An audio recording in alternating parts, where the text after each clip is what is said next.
नमस्कार. पुण्यामधल्या बेकायदेशीर अभ्यासिकांवर मी काही व्हिडिओ पोस्ट केले आणि अनेकांचे काही गैरसमज झाले. तर हे गैरसमज दूर करण्यासाठी खरं तर मी आज हा व्हिडिओ बनवतोय. जसे मी व्हिडिओ पोस्ट केले तर माझ्या व्हिडिओची दखल घेत म्हणा किंवा अनेक लोकांनी या बेकायदेशीर अभ्यासिकांचे अर्ज महानगरपालिकेकडे दिलेले होते त्याची दखल घेत म्हणा, महानगरपालिका त्या अभ्यासिकांवर कारवाई करायला रस्त्यावर उतरली आणि अनेक विद्यार्थ्यांचे माझ्या बाबतीत गैरसमज झाले. आता ते खरं तर विद्यार्थी आहेत का नाही तर आपल्याला ह्या सगळ्या गोष्टींचा आपल्याला शोध घ्यावा लागेल. पण असो, बेसिकली पार्किंगमध्ये सुरू असलेल्या अभ्यासिकांवर जे काही व्हिडिओ मी पोस्ट केले याच्यात तसं म्हणायला गेलं तर विद्यार्थ्यांचा काडी मात्रही संबंध नाही. पण बेकायदेशीर पार्किंगमध्ये सुरू असलेल्या अभ्यासिकांमध्ये जर विद्यार्थी तिथे जाऊन अभ्यास करत असतील तर विद्यार्थ्यांची ही निव्वळ फसवणूक आहे असं माझं स्पष्ट मत आहे. आता हे नेमकी फसवणूक कशी होतीये याचं स्पष्टीकरण देण्यासाठी खरं तर मी हा व्हिडिओ बनवतोय. एखाद्या इमारतीमध्ये जी पार्किंगची स्पेस असते ती सार्वजनिक स्पेस असते. त्या इमारतीमध्ये राहणाऱ्या लोकांनी तिथं गाड्या पार्क कराव्या, अन्यथा त्या इमारतीमध्ये राहणाऱ्याच लोकांनी त्याचं वाटेल तसं युटिलायझेशन केलं तरी फरक पडत नाही. वाटेल तसं म्हणजे काय तर त्या पार्किंगमध्ये जर तुम्ही जाऊन अभ्यास जरी करत असाल तरीही फरक पडत नाही. पण त्या पार्किंगमध्ये अभ्यास करायचे जर कोणी पैसे घेत असेल तर ते बेकायदेशीर होतं. कळलं का? त्या इमारतीमध्ये न राहणारा माणूस तिथे पैसे देतो आणि त्या इमारतीच्या पार्किंगमध्ये येऊन जर अभ्यास करत असेल तर ते बेकायदेशीर होतं. कळलं का? एवढं न समजण्या एवढा सर्वसामान्य नागरिक नाही. पण असो, नगरसेवकांना ते कळत नाहीत, माजी नगरसेवक. पण असो, तर बेसिकली याच्यामध्ये विद्यार्थ्यांकडनं जर तिथं अभ्यास करण्यासाठी जर महिना काही पैसे घेत असेल तर ही गरीब विद्यार्थ्यांची फसवणूक आहे. या संदर्भात मी व्हिडिओ पोस्ट करत होतो. जर गरीब विद्यार्थ्यांची लुटमार होत असेल आणि त्याच्या विरोधात बोलणं हे विद्यार्थ्यांच्या विरोधात असेल तर धन्य आहेत असे विद्यार्थी की जे स्पर्धा परीक्षेचा अभ्यास करून देश चालवणार आहेत. कळलं का? त्यामुळं खरं तर तिथं अभ्यास करणारे समजदार विद्यार्थी जे आहेत त्यांनी उलटं मला येऊन ते भेटले आणि त्यांनी माझ्या विषयाचं समर्थन केलं, कौतुक केलं आणि त्यांनी हे पण सांगितलं की सर, आम्हाला माहिती नव्हतं की त्या अभ्यासिका बेकायदेशीर आहेत, आम्ही त्या अभ्यासिका सोडून दिलेल्या आहेत. जर इमानदार जो अभ्यास करायला आलेला विद्यार्थी त्यांनी माझ्या गोष्टीचं समर्थन केलं आणि वरनं ते माझ्याशी बोलून दुसऱ्या अभ्यासिकेमध्ये जाऊन अभ्यासही करू लागले.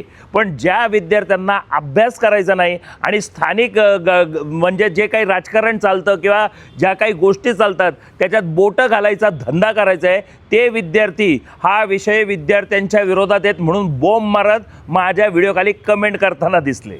कळलं का? जर पुण्यामध्ये तुमची 4 तारखेला अभ्यास आहे, परीक्षा आहे, तर तुम्ही अभ्यासाकडं लक्ष दिलं पाहिजे. कळलं का? तुम्ही इथं ताई काय म्हटली, पंडित काय म्हटले, दादा काय म्हटले, आप्पा काय म्हटले याच्यात तुमचं लक्ष नसलं पाहिजे. 4 तारखेला परीक्षा आहे म्हटल्यानंतर बेकायदेशीर कारवाई अभ्यासिकेवर कारवाई होत असेल तर तत्परतेने दुसरी जागा शोधा आणि त्या अभ्यासिकेमध्ये किंवा त्या ठिकाणी जाऊन तुम्ही अभ्यास करायला बसा. अनेक विद्यार्थी रस्त्यावर जेव्हा अभ्यास करतात त्याच्यावर मी नाही कुठले व्हिडिओ पोस्ट केले. रस्ता ही सार्वजनिक जागा आहे, तिथं बसून तुम्ही अभ्यास केले तरी मी त्याच्यावर कधीही बोललेलो नाही. कुठल्याही इमारतीमध्ये जे पार्किंग स्पेस असते त्याच्यावर पुणे महानगरपालिका रेसिडेन्शियल किंवा कमर्शियल कुठलाही टॅक्स त्या जागेचा घेत नाही, कारण ती जागा ही सार्वजनिक असते. ज्या जागेचा एकही रुपया टॅक्स महानगरपालिका आकारत नाही त्या जागेमध्ये जर कोणी धंदा करत असेल तर त्याच्यावर कारवाई करायचे अधिकार हे पुणे महानगरपालिकेला का आहेत. एवढी बुद्धी जर स्थानिक नगरसेवकांना नसेल तर अशा स्थानिक नगरसेवकांना टॉमी नाही म्हणायचं तर काय म्हणायचं असा प्रश्नच पडतो. असो, मला या सगळ्या विषयामध्ये बोलायचं आहेच, पण हे पहिले मी स्पष्ट करू इच्छितो की या सगळ्या प्रकरणामध्ये विद्यार्थ्यांचा काडी मात्रही संबंध नाही. बरं, 4 तारखेला तुमची परीक्षा असेल तर महानगरपालिकेने तुम्हाला 4 तारखेपर्यंत वेळ दिला पाहिजे का? तर मी पण म्हणतो दिलाच पाहिजे, याच्यात कुठंच दुमत नाही. विद्यार्थ्यांच्या बद्दल मलाही सहानुभूती आहे, त्यांना 4 तारखेपर्यंत वेळ दिलाच पाहिजे. पण तुम्ही हा विषय सामंजस्याने पण बोलू शकता. ज्या पद्धतीने आरेरावी केली गेली या गोष्टीचा मला प्रचंड राग आला आणि त्यामुळंच मी तिथं विरोध करणाऱ्यांना टॉमी असं संबोधलं. कळलं का? पण असो, ह्या सगळ्या विषयावर महानगरपालिका जेव्हा रस्त्यावर कारवाई करायला उतरली त्यावेळेस स्वयंघोषित अशा नगरसेविका तिथं त्या महानगरपालिकेच्या अधिकाऱ्यांवर धावून गेल्या आणि महानगरपालिकेच्या अधिकाऱ्यांना मी निलंबन करीन आणि 2017ची तुमची बॅच करप्ट आहे असं त्या म्हणल्या. सगळी तुमची 2017ची बॅच ना करप्टेड आहे, सगळी करप्टेड आहे. आणि माझ्या भागात कारवाया करताना नीट कर. कसलं उत्तर? तुम्ही मला आदेश शिकवता? मी कोण आहे? कोण आहे मी नगरसेविका आहे. तुमचे धंद्यात ना मी सगळे बघितलेले. कुठल्या कायद्यामध्ये राहून कारवाई करताय? मी कायमचं निलंबित करेन ना तुम्हाला. 8 दिवस 15 दिवस द्यायला पाहिजे होतं, खाली व्हायचं सगळ्यांनी. असं ते सगळं आव आणून बोलत होते आणि मी विद्यार्थ्यांच्या बाजूने बोलते. अगदी खरंय, विद्यार्थ्यांना 4 तारखेपर्यंत वेळ द्यायचा होता तर तुम्ही सहानुभूतीदायक सामंजस्याने पण बोलू शकत होत्या. कळलं का? त्यांना मी तुमचं निलंबन करीन, तुमची बॅच करप्ट आहे. तर 2017ची बॅच जर करप्ट आहे तर एवढ्या दिवस टॉमी उपटत होता का? उपटत होता. त्याच्यावर कारवाई करायला नगरसेवकांनी का कारवाई त्याच्यावर केली नाही हा माझा प्रश्न आहे त्या टॉमीला. कळलं का? आणि मी त्यांना टॉमी याच्यासाठी संबोधतोय कारण की त्यांनी त्यांच्या पोस्टमध्ये हे कबूल केलं आहे की मी टॉमी द टॉमी. कळलं का? बरं, त्या टॉमीने असं स्पष्टीकरण दिलेलं आहे की भटक्या कुत्र्यांना बोलायचा नैतिक अधिकार नाही. कळलं का? तर त्या टॉमीला हे मी सांगू इच्छितो, संतोष पंडितचा गॉडफादर भारतरत्न डॉक्टर बाबासाहेब आंबेडकरांनी संविधानाच्या मार्फत आम्हाला सर्वसामान्य नागरिकांना बोलायचा अधिकार दिलेला आहे. सर्वसामान्य नागरिकांना तुम्ही जर कुत्रं मानत असाल तर टॉमी तुम्ही धन्य आहात. कळलं का? तुम्ही धन्य आहात. आमच्यासारख्या कुत्र्यांनी तेव्हा तुम्हाला मतं दिली ना तेव्हा तुम्ही नगरसेवक झालात आणि तुम्ही त्या महानगरपालिकेच्या अधिकाऱ्यांना तुम्ही म्हणत होतात की मी नगरसेवक आहे. तुम्ही नगरसेवक कधी आहात? 2012 ते 17मध्ये तुम्ही त्या एरियामध्ये नगरसेवक होतात असं मला कळलं आहे. होतात की नव्हतात मला माहीत नाही, कारण की मी भूतकाळात जाऊन राजकारणावर चपाट्या पिटणारा माणूस नाही आहे. कळलं का? म्हणून 2012 ते 17मध्ये तुम्ही त्या भागात नगरसेवक होतात असं मला कळलं. 2017 ते 22 त्या हद्दीमध्ये भारतीय जनता पार्टीचे हेमंत रासने, मुक्ता टिळक, राजेश यनपुरे आणि गायत्री खडके हे 4 नगरसेवक होते. कळलं का? 2022मध्ये महानगरपालिका बरखास्त झाली. आज पुणे महानगरपालिकेमध्ये एकही नगरसेवक नाही. मग कुठल्या अधिकाराने त्या अधिकाऱ्यांचं निलंबन करीन असा ढोस तुम्ही तिथं दिला? त्याचं स्पष्टीकरण टॉमी देईल का? टॉमी याचं स्पष्टीकरण देत नसेल तर टॉमीचा मालक जो पुण्याचा पालकमंत्री आणि महाराष्ट्राचा उपमुख्यमंत्री आहे तो याचं स्पष्टीकरण देईल का? हां, तुम्ही सरकारी अधिकाऱ्यांना आणि कर्मचाऱ्यांना राजरोसपणे धमक्या देऊन कामं करून घेणार का? जी जागा बेकायदेशीर आहे तिथं एक विद्यार्थ्यांकडनं पैसे घेऊन धंदा केला जातो, बरोबर आहे. पण तो धंदा करणाऱ्यांवर गुन्हा दाखल केला का टॉमीनी याचं स्पष्टीकरण टॉमीला द्यावं लागेल. कळलं का? प्रत्येक विद्यार्थ्याकडनं त्या अभ्यासिकेमध्ये अभ्यास करायला बसायला विद्यार्थ्यांकडनं किती पैसे घेतले जात होते हे मला माहिती आहे. पण निदान मी एक ऑन ॲन ॲव्हरेज पकडतो की प्रत्येक विद्यार्थ्यांकडनं 1000 रुपये घेतले जात होते आणि तिथं 350 ते 400 विद्यार्थी अभ्यास करत होते. 350 ते 400 विद्यार्थी गुणिले 1000 रुपये पकडले तर 3.5 ते 4 लाख रुपयाचं इन्कम महिना तिथं होत होतं. एका महिन्याला 3.5 ते 4 लाख रुपयाचं इन्कम, वरनं महानगरपालिकेचा कुठलाही टॅक्स नाही, म्हणजे टॅक्स फ्री अशी अभ्यासिका, असं इन्कम. वा, काय क्वालिटीचं काम आहे.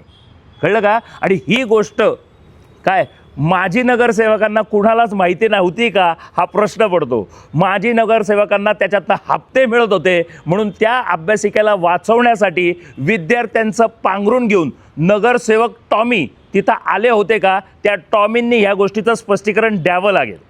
कळलं का? मी काही मूर्ख नाही आहे. कळलं का? पुणे महानगरपालिकेमध्ये स्थानिक नागरिकांनी बेकायदेशीर अभ्यासिका ज्या चालू आहेत त्याच्यावर अनेक अर्ज दिले, पण त्या अर्जावर महानगरपालिका कारवाई करत नव्हती. म्हणून त्या स्थानिक नागरिकांनी माझ्याशी संपर्क साधला आणि हा सर्व विषय माझ्या निदर्शनास आणून दिला आणि त्या गोष्टीची दखल घेत मी त्याच्यावर व्हिडिओ पोस्ट केले आणि महानगरपालिका खळबळून जागी झाली आणि त्यांनी रस्त्यावर उतरून त्या अभ्यासिकांवर कारवाई करायला सुरुवात केली. तर माझीच नगरसेवकांना मध्ये पडायचा अधिकार कोणी दिला? तुमचा संबंध काय? कळलं का? तर तुम्ही शहाणपणा करायचा नाही. तुम्हाला या बेकायदेशीर जागांमधनं चिरीमिरी मिळते ना, म्हणूनच म्हणून पुण्याचे खासदार स्वतः म्हणतात की मी वडिलांच्या ऊसाच्या गुऱ्हाळावर काम करत होतो. वडिलांच्या ऊसाच्या गुऱ्हाळावर काम करणारा मुलगा नगरसेवक होतो, महापौर होतो, खासदार होतो, केंद्रीय मंत्री होतो आणि पुण्यातल्या टॉपमोस्ट बिल्डरबरोबर तो पार्टनरही होतो. कळलं का? वडिलांचं ऊसाचं गुऱ्हाळ होतं, मग एवढा श्रीमंती ही कुठून आली हे मला जनतेला सांगायची गरज नाही. बेकायदेशीर जागेमध्ये सुरू असलेले धंदे हे राजकारण्यांना माहिती असतात आणि त्याच्यातनं राजकारणी स्वतःची तुंबडी भरून करोडपती होतात. ही वस्तुस्थिती मला जनतेला सांगायची गरज नाही. पण या सगळ्या प्रकारामध्ये जर तुम्ही स्वतः चोऱ्यामाऱ्या करून जगायच्या आणि आम्हाला माहितीचा अधिकार करून ब्लॅकमेल करणार असं म्हणायचं, असा टॉमीची पोस्ट आहे. कळलं का? टॉमीला मी हे सांगू इच्छितो, पुणे महानगरपालिकेमध्ये संतोष पंडितांनी माहितीच्या आधाराखाली एक जरी माहिती मागितलेल्याचा अर्ज जर तुम्ही आणून दिला तर तुमची आणि जनतेची चप्पल आणि संतोष पंडितचं थोबाड, आणि एकही अर्ज तुम्ही आणू शकला नाहीत तर या देशातल्या सर्व जनतेची चप्पल आणि तुमचं थोबाड हे तुम्ही रंगवून घेणार का? हे टॉमीनी स्पष्ट करावं. आणि टॉमी हे जर करत नसेल तर टॉमीचा मालक हे करून दाखवेल का? याचं स्पष्टीकरण टॉमीच्या मालकाला द्यावं लागेल. कळलं का? संतोष पंडित जर कुठलीही गोष्ट बोलतो त्याचा सारासार अभ्यास केलेला असतो, विचार केलेला असतो. उचलली जीभ आणि लावली टाळ्याला हा संतोष पंडितचा धंदा नाही. कळलं का? आज तिथं 350 ते 400 विद्यार्थी दर महिना 1000 रुपये देऊन तिथं अभ्यास करत होते. महिन्याला 3.5 ते 4 लाख रुपये विद्यार्थ्यांकडनं, गरीब विद्यार्थ्यांकडनं लूटमार होत होती. ज्या विद्यार्थ्यांच्या मदतीला टॉमी तिथं धावून आला त्या विद्यार्थ्यांकडनं दर महिना 3.5 ते 4 लाख रुपयाची जी लूटमार झाली, त्या अभ्यासिका चालवण्यावर किंवा त्या जागा मालकावर कुठलाही गुन्हा टॉमीने दाखल केला का त्याचं स्पष्टीकरण टॉमीला द्यावं लागेल. कळलं का? जर कुठलाही गुन्हा दाखल केला नसेल तर गरीब विद्यार्थ्यांना लुटणाऱ्यांकडनं तुला हप्ता सुरू होता का त्याचं स्पष्टीकरण टॉमीला किंवा टॉमीच्या मालकाला द्यावं लागेल. कळलं का? संतोष पंडित उगीच छुत्या नाही आहे काही बडबड करायला. कळलं का? सगळ्या गोष्टी खूप विचाराधीन मी करतो, मी मूर्ख नाही. तिथं अभ्यास करणाऱ्या विद्यार्थ्यांचा असा गैरसमज करवण्यात आला की पण संतोष पंडित विद्यार्थ्यांच्या विरोधात आहे, म्हणजे विद्यार्थी संतोष पंडितच्या अंगावर येतील आणि हा सगळा विषय निवळेल. पण तिथं अभ्यास करणारे विद्यार्थी हे कुठले छातुरमातुर नाही आहेत, ते स्पर्धा परीक्षेचा अभ्यास करणारे विद्यार्थी आहेत. त्यांना कायदा उत्तम प्रकारे समजतो. कायदेशीर आणि बेकायदेशीर या सगळ्या गोष्टीचं ज्ञान स्पर्धा परीक्षेचा अभ्यास करणाऱ्या विद्यार्थ्यांना असतो. जे विद्यार्थी इमानदारीने पुण्यामध्ये अभ्यास करायला येतात त्या विद्यार्थ्यांनी ह्याच्यात कुठंच मध्यस्थी केली नाही. ते गपचूप दुसरीकडे गेले आणि अभ्यासही करायला लागले. आणि त्या विद्यार्थ्यांनी मी बेकायदेशीर दाखवलेल्या अभ्यासिकांच्या बाबतीत त्यांनी माझं भरभरून भेटून कौतुकही केलं. पण जे विद्यार्थी त्याच्या बाबतीत लढत होते, हे विद्यार्थी स्पर्धा परीक्षेचा अभ्यास करायला आलेत का पुण्यामधल्या ज्या काही घडामोडी होत आहेत त्याच्यात बोटं घालायला आलेत, ते त्याचं स्पष्टीकरण तिथं मध्ये पडणाऱ्या विद्यार्थ्यांना द्यावं लागेल. कळलं का? जर ते विद्यार्थी या गोष्टीचं स्पष्टीकरण देत नसतील तर टॉमी तुम्हाला पाळतो का त्याचं उत्तर त्या विद्यार्थ्यांना द्यावं लागेल. कळलं का? त्यामुळं संतोष पंडित जर एखादी गोष्टीची ॲक्शन घेतो तर संतोष पंडितच्या व्हिडिओच्या खाली कमेंट टाकताना एक नाही 1 लाख वेळा विचार करा. एवढीच मी तुम्हाला हात जोडून विनंती करतो आणि थांबतो.